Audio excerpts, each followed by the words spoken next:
ঢাকার এই ব্যস্ত নগরী একসময় এমন এক নিস্তব্ধতা দেখেছিল যা আজও শির দ্বারা ঠান্ডা করে দেয়। ৫ মে ২০১৩ রাত, শাপলা চত্বর, এক জায়গা যেখানে হাজারো মানুষের উপস্থিতি হঠাৎ মিলিয়ে যায় অদ্ভুত অন্ধকারে। রাস্তায় বাতাস থমকে যায়, পথের লাইট একের পর এক নিভে যেতে থাকে, আর শহরের বুক জুড়ে ছড়িয়ে পড়ে এক অজানা ভয়।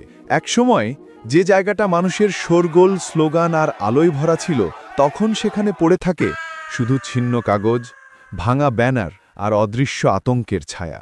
অনেকেই বলে সেদিনের রাত ছিল ঝড়ের আগের নীরবতা, যেন শহর নিজেই শ্বাস আটকে ছিল।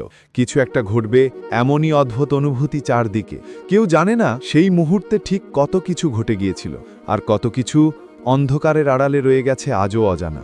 শাপলা চত্বরের ফাঁকা রাস্তা, নিভে যাওয়া বাতি আর পড়ে থাকা চিহ্নগুলো আজও বলে যায় সেদিনের রাত একটা ইতিহাস যা ভুলে যাওয়া যায় না।